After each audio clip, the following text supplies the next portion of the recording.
बिस्मिल्लाहिर्रहमानिर्रहीम। स्टूडेंट्स अस्सलाम वालेकुम। हम पढ़ रहे हैं फर्स्ट ईयर फिज़िक्स और chapter 5 torque, angular momentum and equilibrium. आज इसका लेक्चर नंबर 4 और हम इसमें देखेंगे कि लैडर के प्रॉब्लम्स हम किस तरह सॉल्व करते हैं। यानी एक तरह से आज इसका इंट्रोडक्शन है और इससे आपको इसका बेसिक मेथड पता चल जाएगा लैडर प्रॉब्लम्स के सॉल्व करने का। तो फिर आगे हम जितने भी लैडर के प्रॉब्लम्स करेंगे उसमें यही मेथड अप्लाई करेंगे, ठीक है। और इसी मेथड से जो भी अननोन होगा, जो भी पूछा जाएगा उसमें, ठीक है, वो हम कैलकुलेट कर लेंगे, ठीक है। तो सारे लैडर प्रॉब्लम्स का मेथड एक ही होता है ये, इसलिए हम इसकी बेसिक जो है समझने के इसमें यहाँ पर आज देख रहे हैं।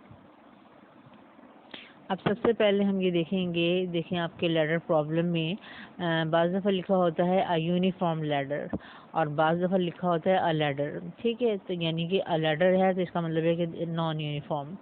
तो अब यूनिफॉर्म लैडर है तो क्या मतलब है और नॉन यूनिफॉर्म लैडर है तो क्या मतलब है।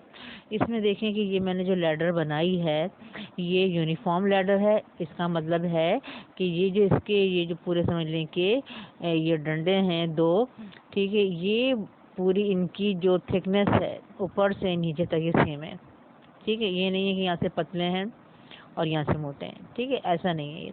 और उसके बाद इसमें जो ये समझ लें ये नंबर ऑफ स्टिक्स लगी हैं, ठीक है, यानी कि इनमें जो आप ये समझ लें कि ऊपर से यहाँ से लेके यहाँ तक का डिस्टेंस और यहाँ से लेके यहाँ तक का डिस्टेंस ये सेम है, यानी पैरेलल भी है ये नहीं है कि यहाँ से ये डिस्टेंस कम है और ये डिस्टेंस ज़्यादा है, ऐसा नहीं है। तो ये ऊपर से नीचे तक ये यूनिफॉर्म लैडर है। अब जब यूनिफॉर्म लैडर है तो उसका जो सेंटर ऑफ ग्रेविटी होगा, ठीक है, हमें क्या देखना पड़ता है कि सेंटर ऑफ ग्रेविटी कहाँ है, यूनिफॉर्म लैडर और नॉन यूनिफॉर्म लैडर।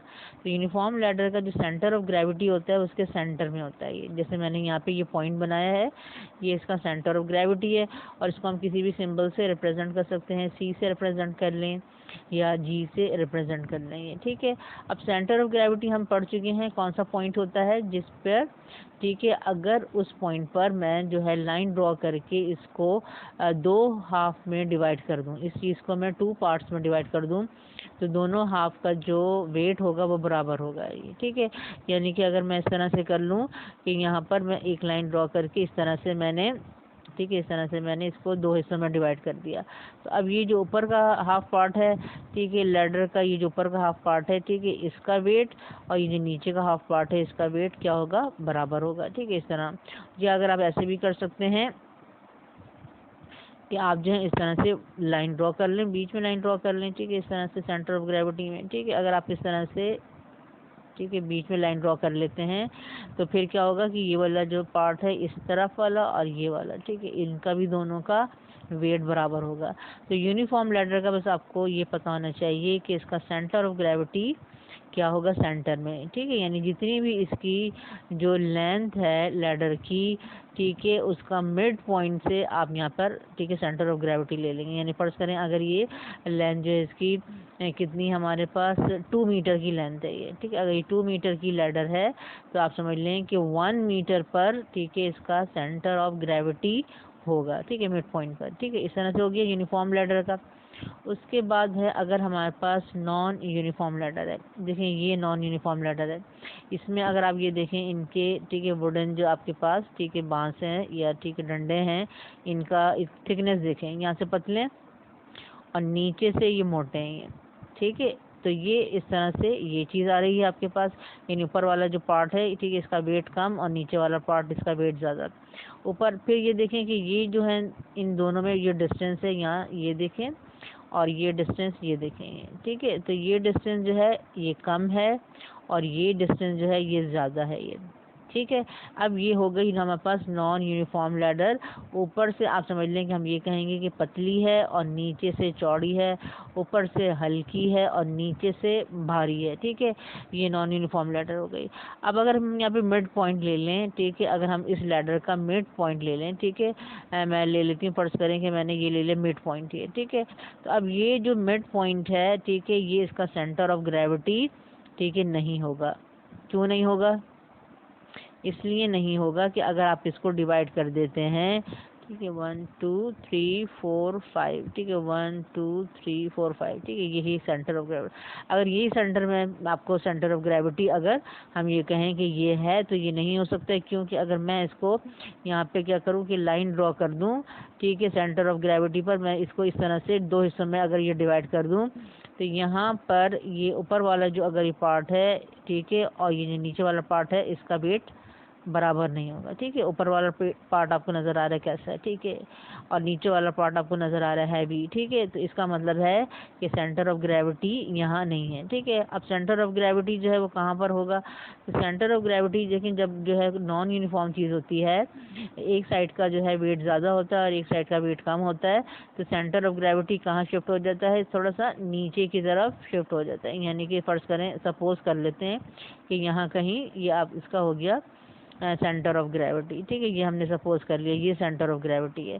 अब इस पर अगर हम जो है इसको लैडर को डिवाइड कर दें दो हिस्सों में, ठीक है, तो फिर क्या होगा, ये ऊपर वाला जो पार्ट है इसका वेट और नीचे वाला जो पार्ट है इसका वेट, ठीक है, बराबर होगा। ठीक है, तो इस तरह से centre of gravity, non uniform ladder का सेंटर ऑफ ग्रेविटी सेंटर में नहीं होगा। ठीक है, और वो सेंटर से ऊपर नहीं हो सकता, क्योंकि लैडर हमेशा जब नॉन यूनिफॉर्म होगी तो ऊपर से पतली होगी और नीचे से चौड़ी होगी। तो सेंटर ऑफ ग्रेविटी फिर सेंटर से नीचे ही आ जाएगा, नीचे आता है, ठीक है, ऊपर नहीं होता। अब ये जो देखिए नॉन यूनिफॉर्म लैडर में क्या होता है, आपको सेंटर ऑफ ग्रेविटी बताया जाएगा। ठीक है, आप अंदाजे से नहीं लेंगे, आपको क्या बताया जाएगा, आपको ये बताया जाएगा न्यूमेरिकल में कि यह 1/3 फ्रॉम द बेस, ठीक है, या बताया जाएगा 1/4 फ्रॉम द बेस। ठीक है, इसी तरह ज़्यादा नंबर दो यही लेते हैं, 1/3 ले लेते हैं या 1/4 ले लेते हैं। ठीक है, अब 1/3 या 1/4 का मतलब ये होता है कि 1/3 का मतलब है कि नीचे से जो है आप क्या कर रहे हैं, 1/3 ले रहे हैं। ठीक है, लैडर का नीचे से 1/3 ले रहे हैं। ठीक है, ये हो गया। अगर 1/3 अब आपको देखिए बताया जा रहा है, इसका मतलब क्या है, इसका मतलब ये है कि जो पूरी लैडर है इसको आपने जैसे यहाँ तक ये जो है पूरी लैडर है, ठीक है, यहाँ से लेके, ठीक है, यहाँ तक इसको आपने 3 हिस्सों में डिवाइड कर लिया मैंने। ठीक है, मैंने इसको, ठीक है, मैंने इसको 3 हिस्सों में ये डिवाइड कर लिया ये, ठीक है, ये लैडर को ये, ठीक है। अब ये मैंने जो 3 हिस्सों में डिवाइड किया है लैडर को, तो ये जो है, ठीक है, नीचे से इतना जो है ये इसका 1/3 होगा। ठीक है, 1/3 फ्रॉम द बेस का मतलब है बेस क्या है इसकी, ठीक है, ये नीचे वाली, ठीक है, ये चीज़ जो है ये बेस है। तो इसका मतलब है 1/3 पर, यानी कि यहाँ सेंटर ऑफ ग्रेविटी लाई कर रही है। ठीक है, सेंटर ऑफ ग्रेविटी कहाँ है, ठीक है, सेंटर ऑफ ग्रेविटी यहाँ है। अगर 1/3 बताया जा रहा है आपको, तो ये इसका बेस हो गया। ठीक है, और ये इसका हमने 1/3 ले लिया अंदाजे से, तो यहाँ पर इसका सेंटर ऑफ ग्रेविटी लाई कर रहा है। ठीक है, तो इस तरह हमें करना पड़ेगा, और यहाँ पे हम न्यूमेरिकल में 1/3 इसी तरह से अंदाजे देख लेंगे लैडर का। ठीक है, नीचे से 1/3 कितना है और वहीं पर पॉइंट लगाएंगे और ये हो जाएगा इसका centre of gravity. Centre of gravity हमें फाइंड करने की क्या ज़रूरत है, ठीक है, पॉइंट लगाने की हमें क्या ज़रूरत है, क्योंकि देखें जो भी चीज़ होती है उसका वेट जो एक्ट करता है वो कहाँ पर एक्ट करता है, ठीक है, उसके सेंटर ऑफ ग्रेविटी पर। ठीक है, होल वेट जो वहाँ पे एक्ट कर रहा होता है, ये हम पढ़ चुके हैं सेंटर ऑफ ग्रेविटी में। तो जब हम वेट की लाइन बनाते हैं, ठीक है, उसका जो वेक्टर बनाते हैं वो कहाँ से बनाते हैं, फ्रॉम सेंटर ऑफ ग्रेविटी। ठीक है, तो ये पॉइंट लगाना हमें ज़रूरी होता है कि ठीक है, where is the centre of gravity. फिर हम पहले हम सेंटर ऑफ ग्रेविटी को लोकेट करेंगे, वहाँ से फिर हम क्या करते हैं, ठीक है, एक हम, ठीक है, लाइन बना देते हैं वर्टिकली डाउनवर्ड, ठीक है, और वो होती है वेट की लाइन। ठीक है, ये न्यूमेरिकल में देखेंगे। तो नॉन यूनिफॉर्म लैडर में हमें गिवन होता है कि इसका सेंटर ऑफ ग्रेविटी कहाँ है, 1/3 है या 1/4 है फ्रॉम द बेस। उसके बाद है ये अगर लैडर है तो इसका एंगल क्या होता है, what is angle of ladder. ये देखें लैडर जो हमेशा, ठीक है, इसी तरह से रखी जाती है।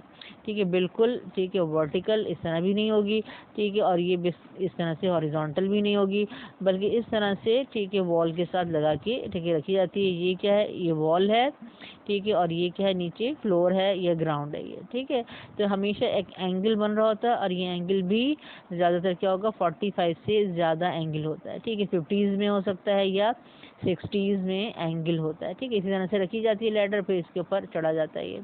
तो अब ये जो एंगल जब आपको कहा जाएगा, ठीक है, एंगल गिवन होगा लैडर का, ये एंगल आपको कैलकुलेट करना होगा लैडर का, तो इसका मतलब क्या होगा, ये होगा एंगल बिटवीन, ठीक है, लैडर, ठीक है, ये जो लैडर आ रही है, angle between ladder and ground. ठीक है, ये एंगल होगा, ठीक है। और यहाँ पर, ठीक है, इसको हम डिनोट करते हैं थीटा से, एंगल ऑफ लैडर को थीटा से डिनोट करते हैं। तो जब भी एंगल गिवन होगा, ठीक है, आप क्या उसको सपोज करेंगे कि ये है angle between ladder and ground, ठीक है। ये सपोज नहीं करेंगे angle between ladder and wall, ठीक है, इधर नहीं होगा। तो ये हो गया हमारा एंगल ऑफ लैडर, इसको हम थीटा से डिनोट करेंगे। उसके बाद देखें कि अब इसमें जो है कि ख़ास क्या चीज़ें फोर्सेस होती हैं जो कि हर लैडर के, ठीक है, प्रॉब्लम में होंगी। ठीक, यहाँ पे अब देखें हमने इस तरह से लैडर के प्रॉब्लम में फिगर बनानी है। अब यहाँ पे ये देखें कि ये जो है, ये है फ्लोर, ठीक है, फ्लोर या ग्राउंड, ठीक है, फ्लोर भी हो सकता है न्यूमेरिकल में लिखा हुआ, ग्राउंड भी हो सकता है ये, ठीक है। और ये है वॉल, ठीक है। वॉल के साथ देखें लैडर के प्रॉब्लम में लिखा होता है स्मूथ वॉल, और स्मूथ वॉल, ठीक है, जब आपको बताई जा रही है तो इसका मतलब है there is no frictional force between ladder and the wall, ठीक है। अगर स्मूथ वॉल बताई जा रही है और लैडर की प्रॉब्लम में स्मूथ वॉल ही लिखी होती है तो इसका मतलब है कि लैडर और, ठीक है, वॉल के बिटवीन कोई फ्रिक्शनल फोर्स नहीं है, ठीक है। फिर लैडर की प्रॉब्लम में ग्राउंड के बारे में या फ्लोर के बारे में स्मूथ नहीं लिखा होता है कि स्मूथ फ्लोर है या स्मूथ ग्राउंड है। इसका मतलब है कि यहाँ पर फ्रिक्शनल फोर्स होगी, there is frictional force between ladder and ground, ठीक है, frictional force between ladder and floor, ठीक है। तो यहाँ पर फ्रिक्शनल फोर्स होती है और यहाँ पर फ्रिक्शनल फोर्स नहीं होती है, ठीक है। ये बात आ गई इसके। उसके बाद देखिए हमने जो लैडर बनाई है, ठीक है, हमने पहले इस तरह से बना लिया, ये वॉल बना ली, फिर हमने बना लिया ये ग्राउंड बना लिया या फ्लोर बना लिया, फिर हम लैडर को इस तरह से, ठीक है, यहाँ पर एक लाइन ड्रॉ करते हैं, ये होती है लैडर, ठीक है। ये जो मैंने लाइन ड्रॉ की है A to B, ये लैडर है। अब यहाँ पे आपकी मर्जी है, चाहे तो आप एक सिंगल लाइन ड्रॉ कर लें, ठीक है, मैं सिंगल लाइन ड्रॉ करती हूँ, ठीक है, अपनी आसानी के लिए, ठीक है। इस तरह भी डायग्राम बिल्कुल सही होगी, कोई मसला नहीं है, कोई नंबर नहीं कटेंगे आपके। लेकिन ठीक है, आप चाहें, ठीक है, जैसे कि बुक में कहीं बनी हो आप देख सकते हैं, तो यहाँ पर डबल लाइन भी ड्रॉ करते हैं, ठीक है, इस तरह से ये डबल लाइन ड्रॉ कर देते हैं, ठीक है, लैडर के लिए। तो वो वाला काम भी आप कर सकते हैं, वो भी सही होता है ये, ठीक है। लेकिन मैं जो है, ठीक है, मुझे ईजी यही लगता है, तो मैं यहाँ पर वन लाइन जो है ड्रॉ करती हूँ और ये रिप्रेजेंट कर रहा है A से B तक ये लैडर। अब ये देखें कि यहाँ पर लैडर जो है, अगर यूनिफॉर्म लैडर है ये, ठीक है, तो यूनिफॉर्म लैडर में हमने क्या देखा, इसका सेंटर ऑफ ग्रेविटी कहाँ होगा, ठीक है, सेंटर में होगा। यानी ये अगर इसकी लेंथ जो है, ठीक है, यहाँ से यहाँ तक A से B तक ये लैडर है, तो आप इसका अंदाजे से मिड पॉइंट ले लें, ठीक है। और मिड पॉइंट ले के इसको हम कैसे कर देंगे, G से रिप्रेजेंट कर देंगे ये, ठीक है। और फिर इस मिड पॉइंट से, यानी कि जिसका सेंटर ऑफ ग्रेविटी है, यहाँ से हम, ठीक है, वर्टिकल वेट की लाइन ड्रॉ कर लेंगे और यहाँ पे हम लिख देंगे W, ठीक है। ये हो जाएगी, ठीक है, वेट की लाइन जो कि सेंटर ऑफ ग्रेविटी से आ रही है, ठीक है। यूनिफॉर्म लैडर में हमें ये करना पड़ेगा। अगर नॉन यूनिफॉर्म लैडर है तो आपको क्या बताया जाएगा कि सेंटर ऑफ ग्रेविटी कहाँ पर है ये। अब अगर सेंटर ऑफ ग्रेविटी, जैसे मैंने कहा कि 1/3 पे अगर बताया जा रहा है, तो फिर आप इसको अंदाजे से, ठीक है, अपना अंदाज़ा करेंगे कि ये इसका 1/3 जो, यानी कि 3 हिस्सों में फ़र्ज़ करें मैंने ये डिवाइड कर लिया लैडर को ये, ठीक है। तो इसका जो नीचे से 1/3 है, ठीक है, नीचे से 1/3 ये है ये, ठीक है, यानी ये होगा इसका, ठीक है, सेंटर ऑफ ग्रेविटी, ठीक। अब आपने अंदाजे से ये किया। अब ये देखिए, ये वाले चीज़ें नहीं लगानी होती, मैं इसको ये मिटा दी। ये जो मैंने 2 लाइनें लगाई हैं ये आपको नहीं लगानी है, आपको अंदाजे से देखना है, ये 1/3 है। आपने यहाँ पे क्या किया, यहाँ पे लिख लिया आपने G, ठीक है, G भी लिख सकते हैं, C भी लिख सकते हैं, कोई लेटर लिख सकते हैं। और फिर ये जो आपने पॉइंट लगाया है, यहाँ से हम क्या करेंगे, ठीक है, वर्टिकल लाइन ड्रॉ कर लेंगे और ये होगा वेट, ठीक है। अगर नॉन यूनिफॉर्म लैडर है और 1/3 पर इसका सेंटर ऑफ ग्रेविटी है, तो 1/3 क्या होगा, फ्रॉम द बेस, ये बेस है ये, यहाँ से 1/3 लेंगे, ठीक है। 1/3 कभी ऊपर से नहीं लेना, ठीक है। 1/3 कहाँ से लेना है, नीचे से लेना है, ठीक है। 1/3 है या 1/4 है, वो नीचे से होगा। तो ये सेंटर ऑफ ग्रेविटी है G, और यहाँ से हम वेट की लाइन ड्रॉ कर लेंगे, ये हो गया हमारा W है, ठीक है। यहाँ पे हो गया, हर लेटर में W की लाइन ज़रूर ड्रॉ होगी, ठीक। उसके बाद यहाँ पर, ठीक है, जब भी कोई ऑब्जेक्ट जो है किसी सरफेस पर रखा जाता है तो वो सरफेस उसके ऊपर फोर्स लगाती है, जिसको हम कहते हैं नॉर्मल रिएक्शन। अब ये जो लैडर है ये 2 चीज़ों पर टिकी हुई है, ठीक है। इसका ये वाला जो एंड है, ये वाला A पॉइंट जिसको मैं कह रही हूँ, ये जो एंड है ये ग्राउंड पे टिका हुआ है, और ये वाला जो एंड है ये किस पर है, ये वॉल के साथ, ठीक है, अटैच है। अब यहाँ पर ये जो है ये बॉल इसके ऊपर, ठीक है, लैडर के ऊपर एक फोर्स लगाएगी, ये होगा इसका नॉर्मल रिएक्शन। तो यहाँ पर बॉल का जो नॉर्मल रिएक्शन है उसको हम डिनोट कर रहे हैं एस से। इसको आप न्यूमेरिकल में देखिए, जब आप देखें लिखा होगा वो होगा रिएक्शन बाय द वॉल, ठीक है, ये है normal reaction by the wall, लेकिन नॉर्मल वो नहीं लिखते हैं, ठीक है। तो जब भी लिखा होगा रिएक्शन बाय द वॉल, इसका मतलब है हमें क्या चीज़ कैलकुलेट करनी है, किस चीज़ की बात हो रही है, एफ की बात हो रही है, इसको हम एफ से ही डिनोट करते हैं, ठीक है। तो अब ये जो मैं बेसिक फोर्सेस बता रही हूँ आपको, ये हर लेटर के प्रॉब्लम में आप इसी सिंबल से डिनोट करेंगे, ठीक है। ये एफ है, ये वी है, ये एच है, ये डब्ल्यू है।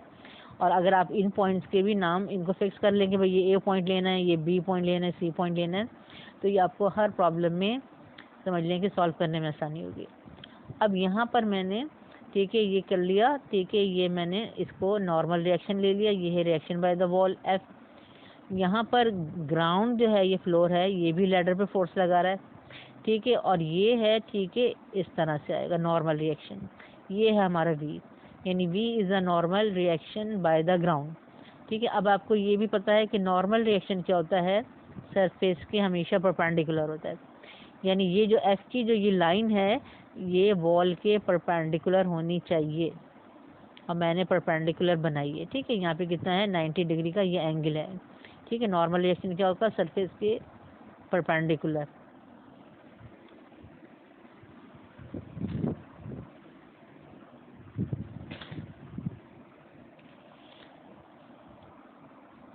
अब ये देखें कि ये आपके पास जो है ये normal reaction by the ground है, इसमें भी एंगल देख लें, ये है हमारे पास, ठीक है, यहाँ पे भी 90 डिग्री का एंगल बनता है, ये भी नॉर्मल है, ठीक है। तो यहाँ पर अब ये हो गया नॉर्मल रिएक्शन, इसके दो हो गए नॉर्मल रिएक्शन। ये जो हमारे पास फोर्स है, ठीक है, जिसको मैंने एच से डिनोट किया है, ठीक है, ये जो है मैंने एच और वी का सिंबल इसलिए दिया है, ठीक है, यानी कि इसको एच वी से क्यों रिप्रेजेंट किया, ये वर्टिकल है इसलिए वी हमने लिखा है, ये हॉरिजॉन्टल है इसलिए हमने एच लिखा है। अब हमने कहा था कि फ्लोर या जो ग्राउंड है वो स्मूथ नहीं है, यानी कि यहाँ पे फ्रिक्शनल फोर्स होगी बिटवीन लैडर एंड ग्राउंड, ठीक है। तो अब वो जो फ्रिक्शनल फोर्स है उसको हमने एच से रिप्रेजेंट किया है, यानी एच जो है ये है frictional force between ladder and ground, और ये डायरेक्शन मैंने ली है, ठीक है, यहाँ पर, ठीक है, ये डायरेक्शन है फ्रिक्शनल फोर्स की।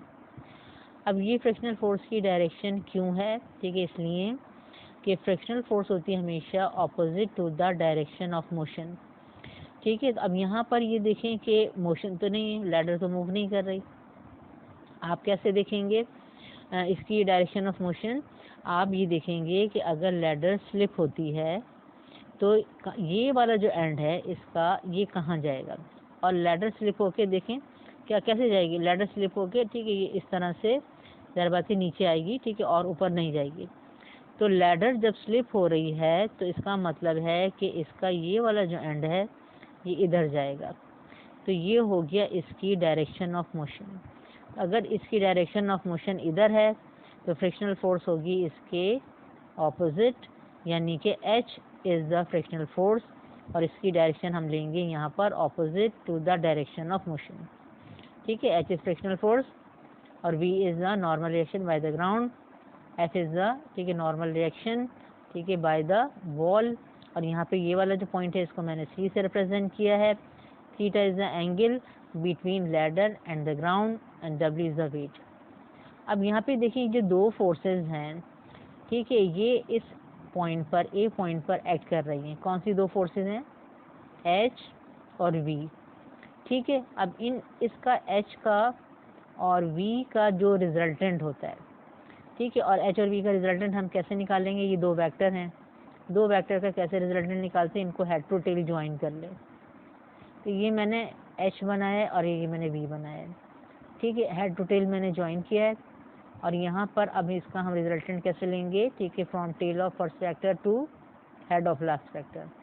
तो यहाँ पे आर जो है ये इन दोनों का रिजल्टेंट है ये, और ये जो इसका फाई है ये इसके रिजल्टेंट का एंगल है, ठीक है।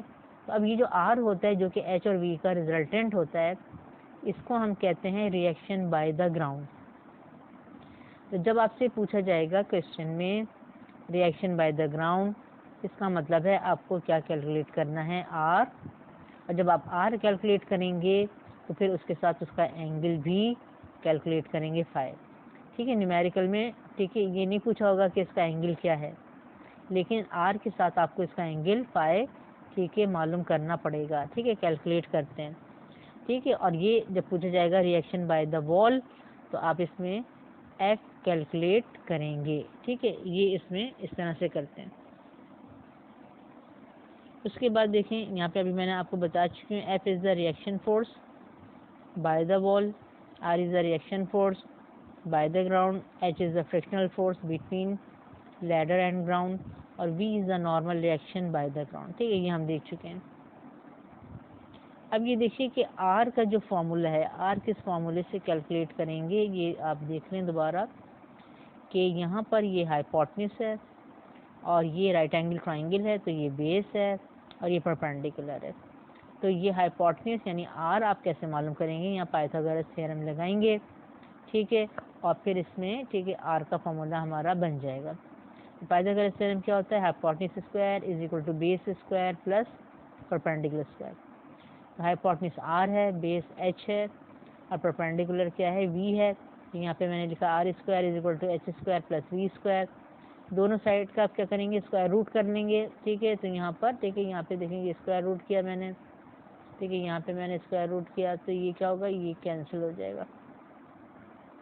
तो ये आ जाएगा R is equal to under root H square plus C square.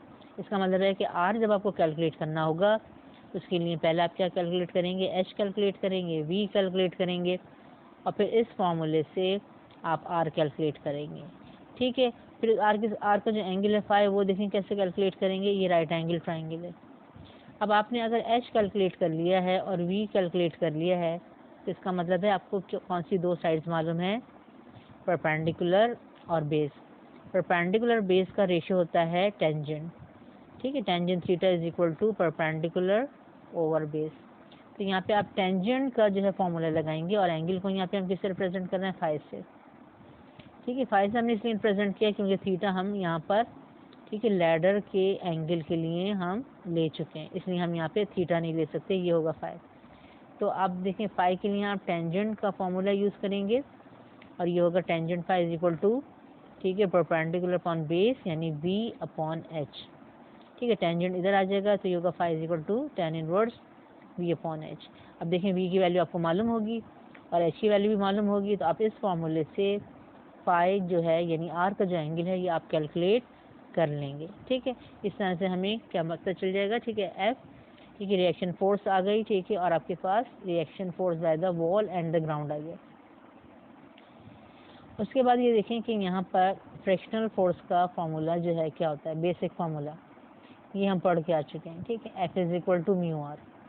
F होती है फ्रिक्शनल फोर्स, म्यू होता है आपके पास, ठीक है, coefficient of static friction, R होता है नॉर्मल रिएक्शन।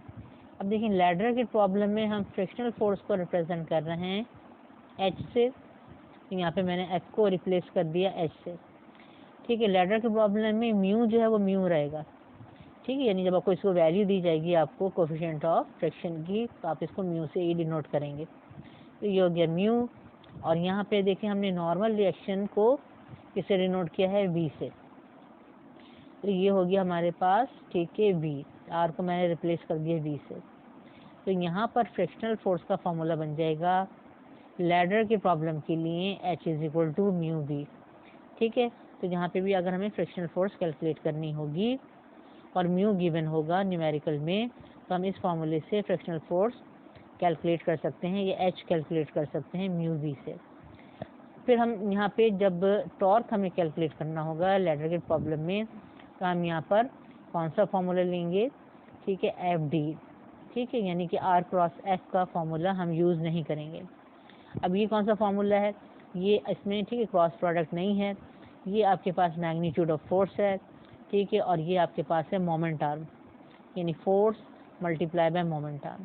ठीक है, ये मैग्नीट्यूड ऑफ फोर्स लेंगे और ये डी क्या होगा, ठीक है, मोमेंट आर्म क्या होता है, ये होता है perpendicular distance between point of rotation and line of force. ठीक है, अब ये देख लें कि डी क्या होता है।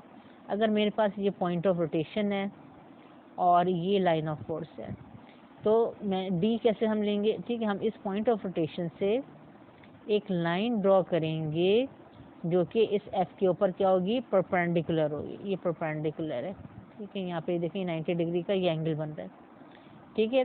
तब यहाँ पर, ठीक है, ये जो डिस्टेंस होगा यहाँ से लेके यहाँ तक का डिस्टेंस, ठीक है, ये होगा डी, ठीक है, ये हो गया perpendicular distance between point of rotation and line of force, ठीक है, इस तरह से डी लेंगे, ठीक है। अब अगर ये पॉइंट ऑफ रोटेशन है और फोर्स जो है यहाँ पर आ रही है, यानी कि on the point of rotation, यानी हम कहेंगे पॉइंट ऑफ रोटेशन से पास हो रही है, या इस तरह से फोर्स है, ठीक है, और ये फोर्स भी पॉइंट ऑफ रोटेशन से पास हो रही है, ठीक है। तो जब फोर्स पॉइंट ऑफ रोटेशन से पास होती है तो फिर डी नहीं होता, डी ज़ीरो होता है, क्योंकि डी होता है, ठीक है, डिस्टेंस बिटवीन, ठीक है, क्या होता है, ठीक है, point of rotation and line of force.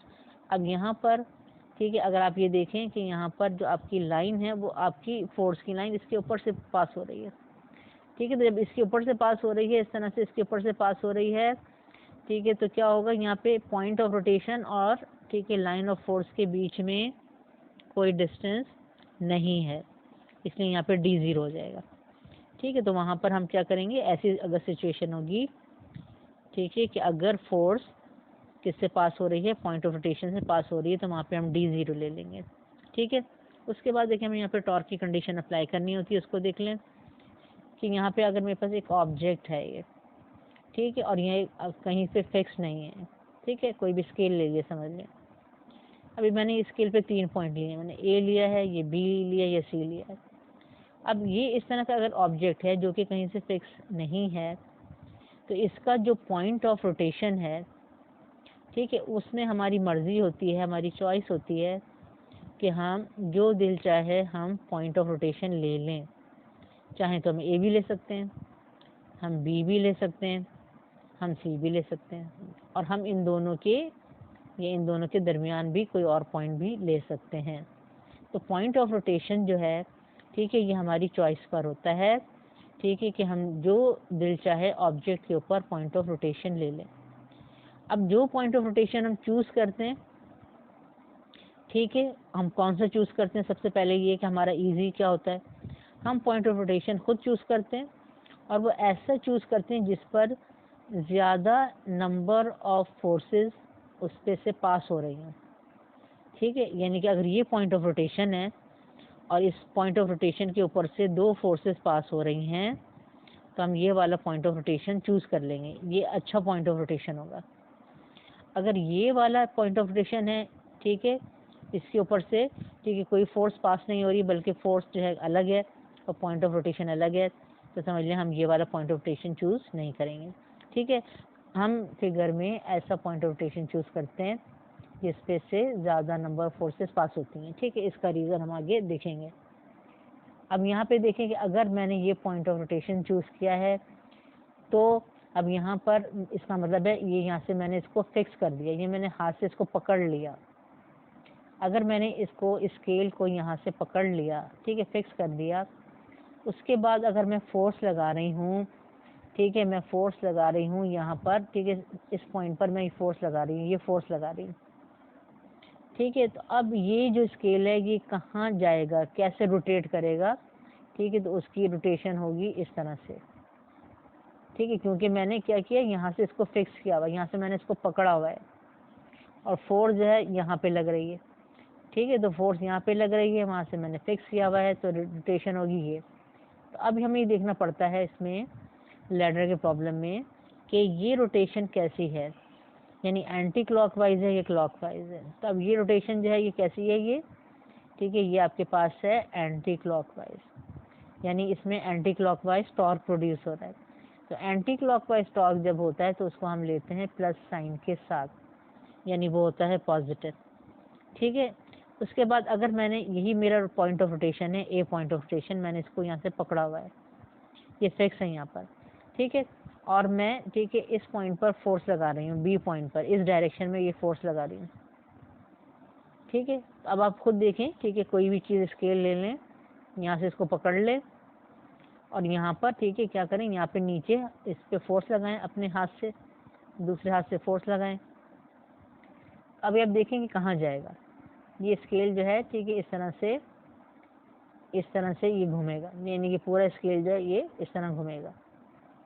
अब ये कौन सा टॉर्क होगा, ये टॉर्क होगा आपका, ठीक है, क्लॉकवाइज, ठीक है, और क्लॉकवाइज टॉर्क को हम लेते हैं माइनस साइन के साथ, यानी ये होता है नेगेटिव। तो हमें लैडर के प्रॉब्लम में देखना पड़ेगा जो फोर्सेस होंगी कि उनसे कैसा टॉर्क प्रोड्यूस हो रहा है, ठीक है, क्लॉकवाइज टॉर्क प्रोड्यूस हो रहा है या, ठीक है, एंटी क्लॉकवाइज टॉर्क प्रोड्यूस हो रहा है।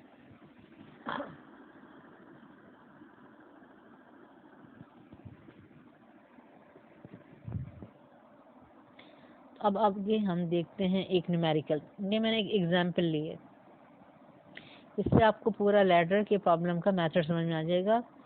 और ये जो है समझ लें कि बहुत ही सिंपल जो है लैडर का न्यूमेरिकल है, और इससे आपको बेसिक इसकी चीज़ें पता चल जाएंगी। आगे फिर हम इसके समझ लें कि जो पास्ट पेपर्स के न्यूमेरिकल्स हैं वो करेंगे, और जो बुक में न्यूमेरिकल हैं लैडर के वो करेंगे, ठीक है, फिर आपको वो भी समझ में आ जाएगा। अब इसमें देखें, इस लैडर के न्यूमेरिकल में क्या है, यूनिफॉर्म लैडर 6 मीटर लॉन्ग, ठीक है, weighing 250 newton, rest against a smooth wall, ठीक है, वॉल के साथ क्या लिखा हुआ है, smooth wall, at 50 degree, what force does the wall exert on the ladder, what is the reaction of the floor on the ladder, ठीक है। अब सबसे पहले एक यूनिफॉर्म लैडर है, ये आपने देखा, इसका मतलब है कि इसका सेंटर ऑफ ग्रेविटी कहाँ होगा, सेंटर में होगा, ठीक है, ये हमें पता चल गया, हम सेंटर में बनाएंगे। फिर 6 मीटर इसकी लेंथ दी हुई है, तो यहाँ पे देखें, ठीक है, हम लैडर को डिनोट करेंगे जैसे हमने इससे पहले कि अभी फिगर में देखा, वैसे फिगर बनाएंगे। तो ये हमने A B is the length of ladder. अब यहाँ हम आपकी मर्जी, चाहे तो कैपिटल एल ले लें, चाहे स्मॉल एल ले लें, ठीक है, क्योंकि यहाँ पे देखें सिंबल गिवन नहीं है। किसी न्यूमेरिकल में अगर यहाँ पर लेंथ ऑफ लैडर के लिए सिंबल गिवन होगा, फिर आपको वही लेना पड़ेगा, यानी कि अगर कैपिटल एल गिवन है तो कैपिटल लेंगे, स्मॉल एल गिवन है तो स्मॉल एल लेंगे। यहाँ पे गिवन नहीं है तो मैंने कैपिटल एल ले लिया। ये है लेंथ ऑफ लैडर 6 मीटर, ठीक है। लैडर का वेट कितना है, 250 न्यूटन, मैंने इसको, ठीक है, वेट को डब्ल्यू से डिनोट कर रहे हैं, ये है वेट इसका 250 न्यूटन, ठीक है। स्मूथ वॉल यानी कि वही है कि फ्रिक्शनल फोर्स नहीं होगी between wall and the ladder, और ये है एंगल, ठीक है, 50 डिग्री। अब यहाँ पे लिखा हुआ, ठीक है, स्मूथ वॉल एट 50 डिग्री, लेकिन ये मत समझें कि ये 50 डिग्री जो है एंगल वॉल के साथ है, ये एंगल वही है, ठीक है, ये है angle between ladder and the ground, और ये है थीटा, ठीक है। तो ये थीटा इज द एंगल, ठीक है, between ladder and the ground, ठीक है, इसको हम देख लें, हम थीटा से डिनोट करेंगे। उसके बाद what force does the wall exert on the ladder, हमने देखा था कि वॉल जो लैडर में फोर्स लगाती है वो होता है नॉर्मल रिएक्शन, उसको हम कहते हैं एफ, ठीक है, एफ से डिनोट करेंगे। फिर what is the reaction of the floor on the ladder, ठीक है, रिएक्शन जो है, ठीक है, फ्लोर का वो होता है आर, ठीक है, और इसको हमने देख लिया हम कैसे कैलकुलेट करेंगे, एच और वी से कैलकुलेट करेंगे। तो पहले एच और वी कैलकुलेट करेंगे, उसके बाद हम आर कैलकुलेट करेंगे। आर का फॉर्मूला हम देख चुके हैं, under root H square plus V square, और जब आर कैलकुलेट करेंगे तो उसके साथ तो फिर उसका एंगल फाई भी कैलकुलेट करेंगे। अब ये देखिए हमने फिगर बनाई है, यहाँ पे फिगर देखिए उसी तरह मैंने बनाई है, ठीक है, ये मैंने फ्लोर बनाया है, ये है वॉल बनाई है, और ये जो है ये लैडर है, ये, ठीक है, ए से बी तक ये लैडर है, ठीक है, और ये, ठीक है, यहाँ से यहाँ तक ये समझ लें इसकी लेंथ भी क्या है, ए से बी से जितनी भी लेंथ है ये इसकी एल से हम डिनोट कर रहे हैं। यूनिफॉर्म लैडर है तो मैंने यहाँ पे इसका सेंटर में सेंटर ऑफ ग्रेविटी लिया है जी, और जब सेंटर ऑफ ग्रेविटी यहाँ है तो इसका लैडर का जो वेट है, ठीक है, यहीं पे एक्ट करेगा, यानी हम यहाँ से वेट की लाइन बनाएंगे। ये मैंने वेट का वेक्टर बनाया है, वेट इज़ अ फोर्स, ठीक है, ये इसका, ठीक है, आगे डब्ल्यू। अब यहाँ पे मैंने कहा कि यहाँ पे एक फ्रिक्शनल फोर्स होती है बिटवीन लैडर एंड ग्राउंड, ठीक है, हम इसको देख चुके हैं, यहाँ पे एच इसी डायरेक्शन में रहेगा हर लैडर के प्रॉब्लम में, ठीक है, एच की यही, ठीक है, डायरेक्शन होगी, ठीक है। फिर वी क्या है, नॉर्मल रिएक्शन, ठीक है, यहाँ पे हम ऐसे बनाएंगे हर लैडर में। Theta is the angle between ladder and the ground यानी फ्लोर, ठीक है। उसके बाद ये है एफ, ये एफ है, ठीक है। अब यहाँ पे हमें क्योंकि एक चीज़ की ज़रूरत पड़ती है इस लाइन की, ठीक है, आगे हम देखेंगे। ठीक है, तो यहाँ पर इस एफ की लाइन को मैंने थोड़ा सा और लंबा कर दिया। ठीक है, तो फोर्स की लाइन को हम ठीक है आगे एक्सटेंड कर सकते हैं, आगे पीछे अगर हमें ज़रूरत पड़ती है तो हम एक्सटेंड कर लेते हैं। तो हमने इसको एक्सटेंड कर दिया। एफ इज़ द ठीक है नॉर्मल रिएक्शन, या हम कहेंगे रिएक्शन बाय द वॉल। ठीक है, ये एफ हमने ले लिया। अब यहाँ पे फिगर बनाने के बाद हम क्या करते हैं कि यहाँ पर ठीक है डाटा भी देख लें। Theta is 50 degree, F calculate करना है, आर कैलकुलेट करना है, फाई कैलकुलेट करना है। ठीक है, सॉल्यूशन में सबसे पहले हमें करना पड़ता है ठीक है फर्स्ट कंडीशन। ठीक है, अप्लाई फर्स्ट कंडीशन। सबसे पहले हम फर्स्ट कंडीशन अप्लाई करते हैं और ये होती है कि हम पढ़ चुके हैं summation F x is equal to 0 summation F Y is equal to 0। F x का मतलब होता है कि एक्स डायरेक्शन में अलॉन्ग एक्स एक्सिस जितनी फोर्सेज हैं आप उनको ऐड कर लें। अब कितनी फोर्सेज हैं ये देख लें। ठीक है, एक तो ये है आपके पास अलॉन्ग एक्स एक्सिस एच, और ये है एक ये है आपके पास एफ अलॉन्ग एक्स एक्सिस, ये है टूवर्ड्स पॉजिटिव एक्स एक्सिस, और ये है आपके पास टूवर्ड्स नेगेटिव एक्स एक्सिस। तो जो होगी टूवर्ड्स पॉजिटिव एक्स एक्सिस उसको हम प्लस के साथ लेंगे, और जो होगी टूवर्ड्स नेगेटिव एक्स एक्सिस उसको हम माइनस के साथ लेंगे। यानी ये होगी प्लस एच और ये होगा माइनस एफ। ठीक है, अब देखिए कंडीशन में हमने किस तरह लिखा है प्लस एच, और क्योंकि समीशन का मतलब है ऐड करना है, ये ऐड कर रहे हैं हम। ठीक है, क्या माइनस एफ, एफ के साथ मैंने माइनस लगाया है। अब ये प्लस माइनस क्या हो जाता है, माइनस हो जाता है, और ये प्लस हम नहीं लिख रहे हैं। तो ये बन जाता है हमारे पास H minus F is equal to 0। ठीक है, sum of all X component of forces is equal to 0। तो ये हमने ठीक है अलॉन्ग एक्स एक्सिस जितनी फोर्सेज हैं इनको ऐड किया, इक्वल टू 0 लिया। ठीक है, अब यहाँ पर इस न्यूमेरिकल में मैंने आपको इस तरह से लिख के बताया है। ठीक है, कि हम एच में ऐड कर रहे हैं माइनस एफ, तो असल में क्या बन जाएगा, ये तो माइनस एफ बन जाएगा, ये बन जाता है एच माइनस एफ। ठीक है, आगे की जितने न्यूमेरिकल होंगे लैडर के ठीक है उसमें मैं ये वाला स्टेप नहीं लिखूंगी। ठीक है, बल्कि हम यहाँ पर इसके बाद डायरेक्ट इस स्टेप पे आएंगे। ठीक है, तो आप इस तरह से कर सकते हैं। तो हम यहाँ पे इसके बाद क्या लिखेंगे, H minus F is equal to 0। इसका मतलब यही होगा कि हम एच में ऐड कर रहे हैं माइनस एफ। ठीक है, अब ये माइनस एफ देखिए उधर जाएगा तो क्या हो जाएगा, ये प्लस एफ हो जाएगा, ये बन जाएगा H is equal to F. इससे हम ये इक्वेशन 1 हो गई। ठीक है, इससे हमें क्या पता चल रहा है कि एच और एफ जो हैं वो इक्वल हैं, उन दोनों की वैल्यू सेम है। यानी अगर हमने एफ की वैल्यू कैलकुलेट कर ली तो इसका मतलब है कि हमें फिर एच कैलकुलेट नहीं करना है, जो एफ की वैल्यू होगी वो एच की वैल्यू होगी। या अगर हमने एच कैलकुलेट कर लिया पहले ठीक है तो फिर हम एफ कैलकुलेट नहीं करेंगे, जो एच की वैल्यू होगी वही एफ की वैल्यू होगी। ठीक है, ये हो गया समेशन एफ एक्स।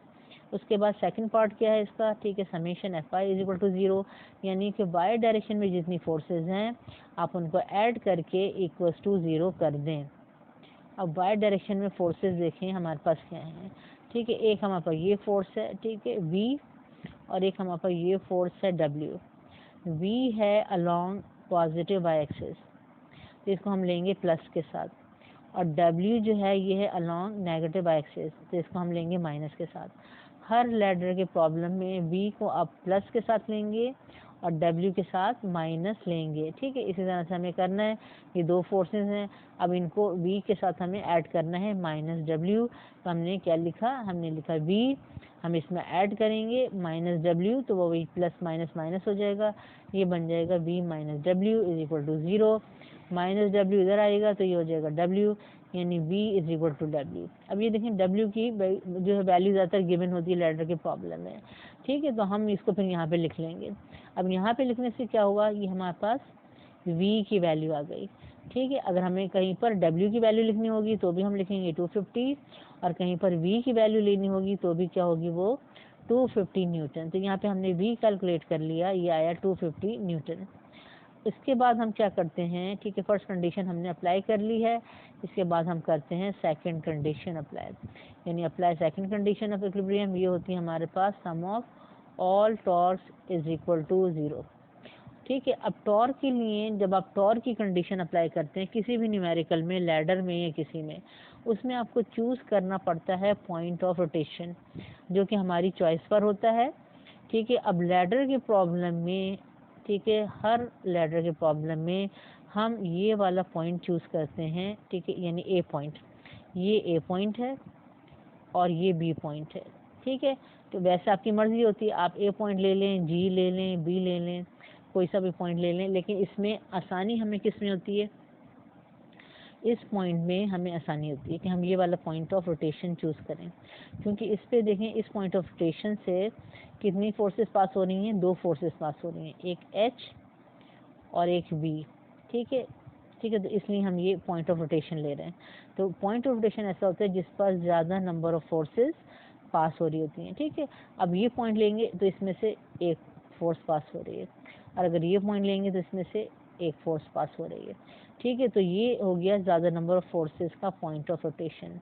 तो यहाँ पे हमने चूज़ कर लिया point of rotation A.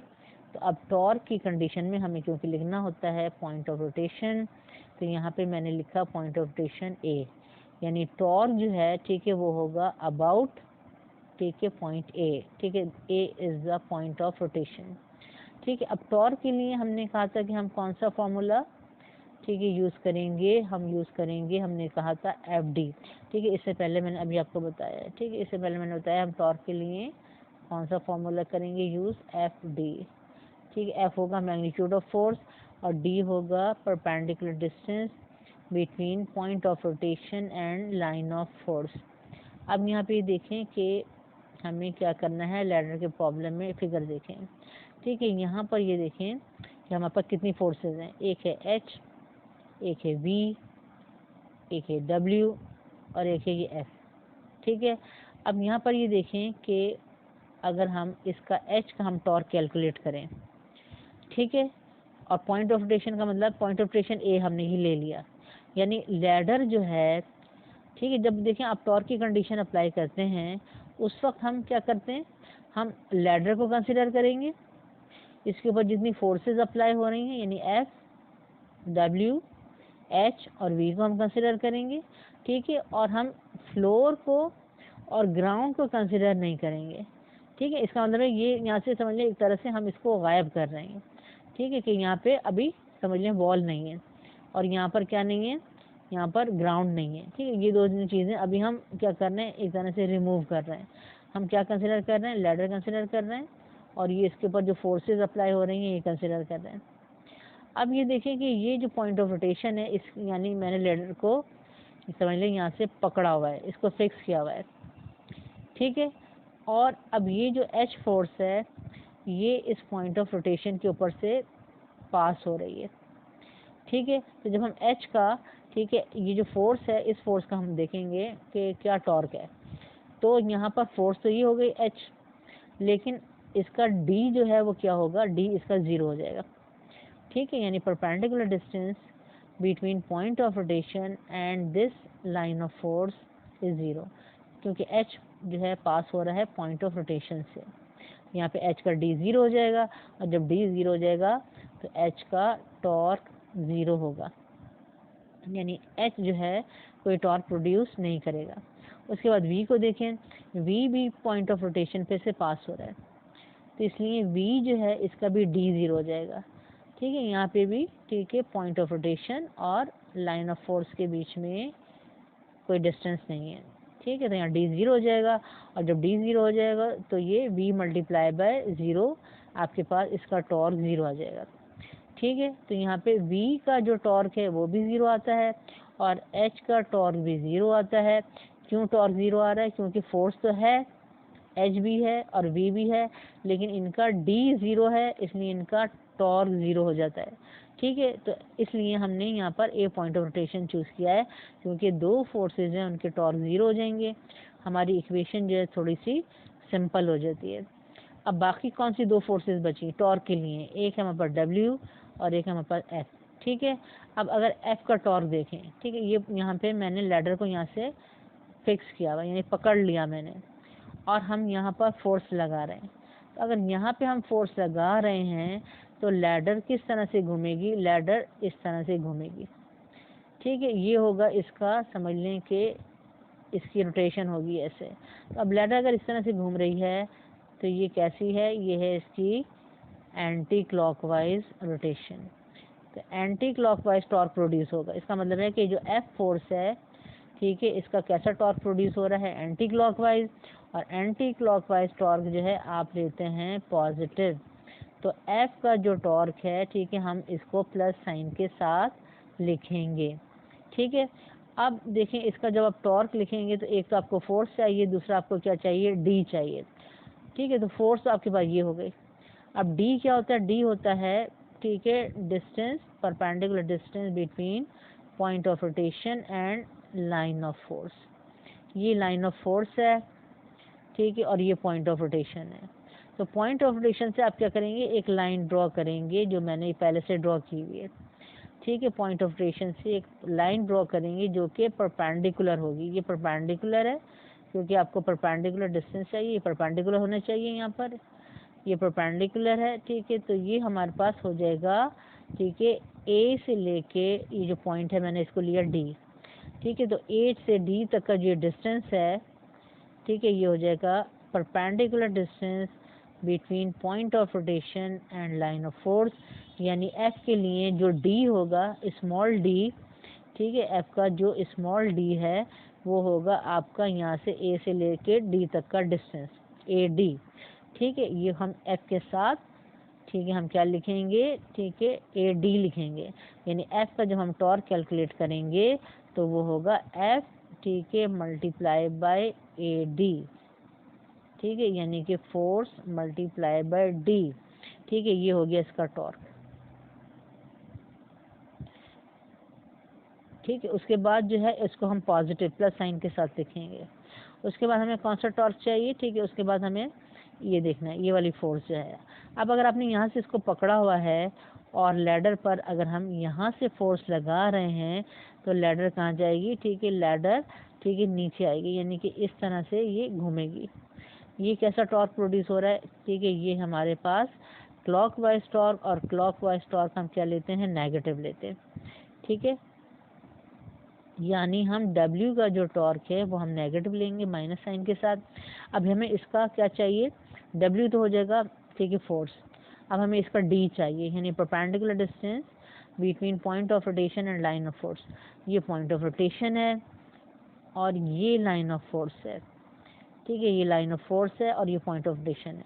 Point of rotation से जब मैं, ठीक है, एक लाइन ड्रॉ करूँगी यहाँ तक, ये, ठीक है, तो ये हो जाएगी आपके पास परपेंडिकुलर डिस्टेंस ए से लेके, और ये पॉइंट जो है इसको मैंने नाम दिया है ई। तो ए से लेके ई तक का, यानी ये जो आपकी समझ लें कि ये जो साइड है, ये ए से लेके ई तक का जो डिस्टेंस है ये होगा perpendicular distance between point of rotation and, ठीक है, लाइन ऑफ फोर्स। तो ए ई जो है आपका हो जाएगा हमारा, ठीक है, ए ई जो होगा हमारा, ठीक है, ये हो जाएगा डी। ए ई जो होगा हमारा क्या हो जाएगा, ये हो जाएगा डी। ठीक है, ये हमारा हो जाएगा डी। तो ये हो गया हमारा, ठीक है, इसके लिए डी, और हम यहाँ पे लेंगे ए ई। ठीक है, यहाँ पे हम ए ई लेंगे। अब हम यहाँ पे देखें, इसको सॉल्व करते हैं और कंडीशन हम अप्लाई करते हैं टॉर्क की। ठीक है, यहाँ पे हमने देखें, हमने टॉर्क लिया, एच का टॉर्क जो है हमारे पास क्या आ रहा है, ठीक है, एच का टॉर्क हमारे पास आ रहा है, ठीक है, एच परपेंडिकुलर डिस्टेंस 0, ठीक है, एच मल्टीप्लाई बाय 0 हो जाएगा, वी डी 0 था, ये भी टॉर्क 0 हो जाएगा। एफ का टॉर्क क्या है, ठीक है, ये प्लस, और इसका डी क्या है, ए डी है। ठीक है, और डब्ल्यू का टॉर्क क्या था, ठीक है, माइनस, नेगेटिव था, ये माइनस लिया मैंने। ठीक है, डब्ल्यू, और यहाँ पे क्या आएगा, ए ई। ठीक है, ए इज इक्वल टू 0। अब यहाँ पे देखें कि आपके पास, ठीक है, ये दोनों 0 हो जाएंगे, इक्वेशन बन जाएगी एफ ए डी, ठीक है, माइनस, ठीक है, डब्ल्यू, और ये है ए ई इज इक्वल टू 0, और यहाँ पे इक्वेशन नंबर 2 बन गई। अब इसमें आपको क्या करना पड़ता है, इसमें ए डी कैलकुलेट करना पड़ता है और ए ई कैलकुलेट करना पड़ता है। अब ए डी के लिए हम क्या करते हैं, ठीक है, ए डी के लिए अब दोबारा फिगर देखें। ठीक है, ए डी के लिए हम क्या करते हैं, ए डी हमारा क्या है, ये है। ठीक है, और ए डी किसके इक्वल है, ठीक है, ये बी सी के इक्वल होता है, क्योंकि ये पूरा देखें कि स्क्वायर बन जाता है। ठीक है, तो ये वाली साइड किसकी इक्वल होगी, इस साइड के, ए डी बी सी के इक्वल होता है। और बी सी के लिए हम ये वाला ट्राइंगल कंसिडर करते हैं, कौन सा, ए बी सी। ठीक है, ए बी सी जो हमारा राइट एंगल ट्राइंगल है। ठीक है, इसमें ये वाली बी सी साइड परपेंडिकुलर है। ठीक है, और ये हमारे बेस है, और ये जो है हमारा ए बी जो है हाइपोटेन्यूस है। अब हमें बी सी मालूम करना है।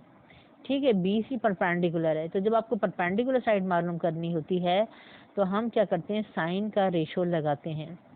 ठीक है, और जब आपको बेस साइड मालूम करनी होगी तो हम क्या करेंगे, कॉस का रेशो लगाएंगे। तो यहाँ पे आप देखें, अगर मैं साइन थीटा लूँ, यहाँ पे थीटा एंगल है, ये इस राइट एंगल ट्राइंगल में एंगल क्या है, थीटा है ये। तो मैं साइन थीटा लूँगी तो साइन थीटा होगा बेस परपेंडिकुलर अपॉन, ठीक है, हाइपोटेन्यूज। परपेंडिकुलर क्या है, BC, और हाइपोटेन्यूज क्या है, AB। तो साइन थीटा हो जाएगा BC अपॉन, ठीक है, AB। ठीक है, इस तरह से हम लेंगे। और AB क्या है, पूरी लैडर यानी लेंथ ऑफ लैडर, और ये AB की जगह हम क्या ले लेंगे, L ले लेंगे। ठीक है, तो इस तरह से हमारे पास इसकी वैल्यू आएगी। अब इसकी देखें क्या वैल्यू आ रही है हमारे पास। ठीक है, यहाँ पर हमारे पास आ गया sine theta is equal to BC upon AB। AB यहाँ चला गया तो ये हो गया BC is equal to AB sine theta. AB क्या है, L length of ladder, L sine theta. L की वैल्यू हमें गिवन है 6 और थीटा गिवन है 50। अब हम इसको मल्टीप्लाई कर देंगे, हमारे पास BC की वैल्यू आ जाएगी, ठीक है, 4.596 मीटर। यानी BC का मतलब हमारे पास क्या आ गया, AD आ गया। अब हम AD की जगह ये वैल्यू पुट करेंगे 4.596। AE के लिए हम कौन सा ट्राइंगल कंसिडर करेंगे, ये आप देख लें, AGE। ठीक है, ये हमारा ट्राइंगल है, ठीक है, AGE। ठीक है, ये वाला ट्राइंगल कंसिडर कर रहे हैं, ठीक है, AGE। ठीक है, ये वाला ट्राइंगल कंसिडर कर रहे हैं, इसमें ये वाली साइड AE है, ठीक है, बेस है ये, और ये परपेंडिकुलर है, ये हाइपोटेन्यूज है। आपको AE मालूम करना है यानी बेस साइड मालूम करना है। तो बेस साइड मालूम करने के लिए हम कौन सा लेते हैं, ये कॉस का रेशो लेते हैं। कॉस थीटा होता है बेस अपॉन हाइपोटेन्यूज। तो कॉस थीटा हो जाएगा बेस अपॉन हाइपोटेन्यूज, बेस है AE और ये है, ठीक है, AG। ठीक है, तो कॉस थीटा हो जाएगा AE अपॉन, ठीक है, AG। अब देखें AG क्या है, ठीक है, यहाँ से यहाँ तक अगर आप देखें तो ये G is the mid point of the ladder. तो AG है half length of the ladder. Half length का मतलब है AG जो है हमारे पास वो किसके इक्वल है, वो L अपॉन 2 के इक्वल है। तो जहाँ हम AG लेंगे वहाँ पे हम लिखेंगे L अपॉन 2। ठीक है, अब हम इस तरह से इसको लिख लेते हैं। ठीक है, यहाँ पे हमने, ठीक है, AG, ठीक है, कॉस थीटा हमने लिया A अपॉन AG। AG वहाँ जाके मल्टीप्लाई किया, ठीक है, A is equal to AG cos theta. AG की जगह लिखा मैंने L upon 2 cos theta. L है 6 अपॉन 2, ठीक है, थीटा 50। अब मैंने इसकी वैल्यू कैलकुलेट कर ली, A की वैल्यू आ गई 1.928 मीटर। अब ये वैल्यूज आप पुट कर दें, ठीक है, टॉर्क की कंडीशन में। ठीक है, AD की जगह मैंने पुट किया 4.596, ये W की वैल्यू है, ये AE की वैल्यू है। इन दोनों को मल्टीप्लाई किया, मेरे पास ये आएगा। ये माइनस साइन के साथ है, मैं इसको इधर लेके आऊँगी, ये पॉजिटिव हो जाएगा और ये हो गया 4.596। F is equal to 482.09। F की वैल्यू मैं यहाँ से कैलकुलेट कर सकती हूँ, यहाँ पे इसको ले जाके आप डिवाइड कर दें तो ये हो जाएगा, ठीक है, F की वैल्यू आएगी 104.89 न्यूटन। ठीक है, अगर F आ गया है, ये हो गई रिएक्शन ऑफ द वॉल। ठीक है, एक आंसर आ गया हमारा, रिएक्शन ऑफ द वॉल आ गया 104.89 न्यूटन। ठीक है, अब हमें पता है कि हमने फर्स्ट इक्वेशन में देखा था H is equal to F। अगर जो F की वैल्यू आएगी वो H की वैल्यू होगी, तो ये H की वैल्यू भी आ गई मेरे पास 104.89 न्यूटन। ठीक है, अब हम कैलकुलेट करेंगे रिएक्शन बाय द ग्राउंड यानी R का फॉर्मूला हमने पढ़ा था √h² प्लस v²। ठीक है, यहाँ पे मैंने वैल्यू पुट कर दी। ठीक है, ये H की वैल्यू है और ये V की वैल्यू है 250। दोनों का पहले स्क्वायर करेंगे, फिर ऐड करेंगे और फिर इसका स्क्वायर रूट ले लेंगे। ठीक है, ये आ जाएगा R, ठीक है, 271.11 न्यूटन। ठीक है, ये आ गया रिएक्शन बाय द ग्राउंड। ठीक है, ये भी फोर्स है, इसका यूनिट होगा न्यूटन। अब इसका एंगल कैलकुलेट करना है, था फाई, इसका भी हम देख चुके हैं formula tan inverse V upon H। ये V की वैल्यू है 250, H की वैल्यू है 104.89। ठीक है, मैं डिवाइड करूँगी, ये आएगा 2.3834। मैं इसका tan इनवर्स लूँगी, एंगल आ जाएगा, ये R का एंगल है 67.239। तो इस तरह हमने दोनों चीज़ें कैलकुलेट कर ली। ठीक है, reaction by the wall and reaction by the ground. ठीक है, अब इसमें ये कैलकुलेट करना था, किसी और न्यूमेरिकल में आपको हो सकता है angle of the ladder calculate करना, किसी और न्यूमेरिकल में आपको हो सकता है फ्रिक्शनल फोर्स कैलकुलेट करना हो। ठीक है, तो जो भी रिक्वायरमेंट होगी, ठीक है, हम वो कैलकुलेट करेंगे, लेकिन मेथड हर न्यूमेरिकल में यही रहेगा। ठीक है, इसी तरह से हम फिगर बनाएंगे और इसी तरह से हम कंडीशंस ऑफ इक्विलिब्रियम अप्लाई करेंगे और फिर जब हम सॉल्व करेंगे तो यहाँ हमारे पास जो भी अननोन होगा वो आखिर में आ जाएगा, कैलकुलेट हो जाएगा, उसका आंसर आ जाएगा।